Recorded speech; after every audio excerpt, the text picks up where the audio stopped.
When gold gaps up because geopolitical escalation, most traders react emotionally. They see fears in headlines, they see price exploding on the open, and they assume continuation is guaranteed. That assumption is usually the damage begins. Hello traders, welcome back to Nova channel, and let's continue another new topic today.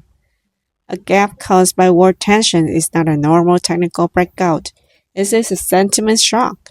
Money moves before structure falls, liquidity thins out, spreads widen, algorithms react to risk headlines faster than retail traders can think.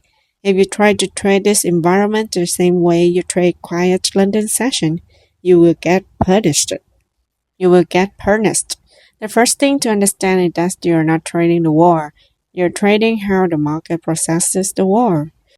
When gold gaps up and immediately holds above short-term structure, that tells you the real demand is present. If price pull back gently toward dynamic support like fast EMA cluster, and buyers step in with their aggressive rejection, that is continuation behavior. The market is accepting higher prices. In that case, the fastest gap is not at the spike high. It is after a control pullback when microstructure breaks upward again. You are entering a confirmation, not emotion. But sometimes the opposite happens. Gold gaps up, pushes slightly higher, and then stalls. The highs stop extending, upper wicks begin appearing. Momentum slows. That shift is subtle, but it matters. When price fails to build structure above the gap zone, it often means early buyers are taking profit and late buyers are trapped.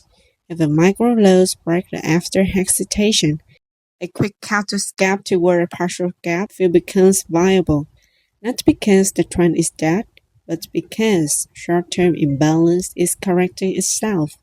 Psychological levels become even more important in this environment.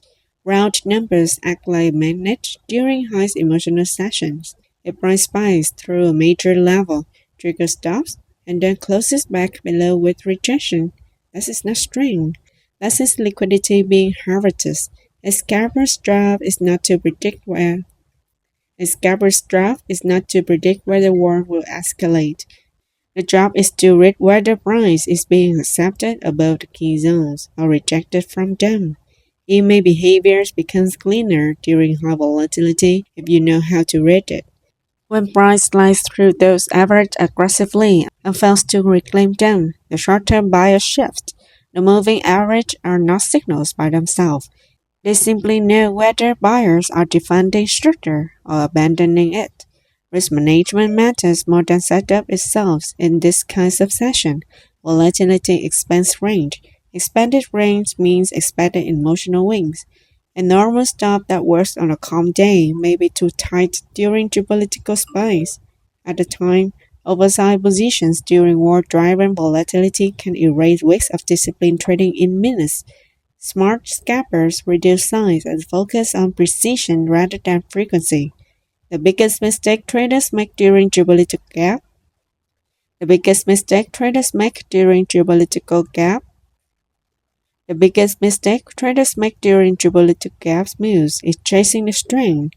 They see momentum and assume they must act immediately. But urgency is rarely rewarded. In reality, the best opportunities appears after the initial emotional burst, when the market reveals whether it is building structure above the gap or preparing to rotate back into it. A gap is just an opening imbalance. The real money is made how price reacts after imbalance. In high tensions environments like this, gold becomes a mirror collective fear. But fears do not trend in a straight line.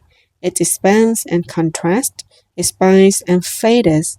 If you slow down enough to read those shifts instead of reacting to headlines, volatility becomes opportunity instead of danger. Because in sessions like these, you're not trading gold, you are trading reaction. And that is the topic today. Thank you so much for your watching, and don't forget to like and subscribe Nova channel to receive more useful video for your trading journey. Happy trading and see you in the next video.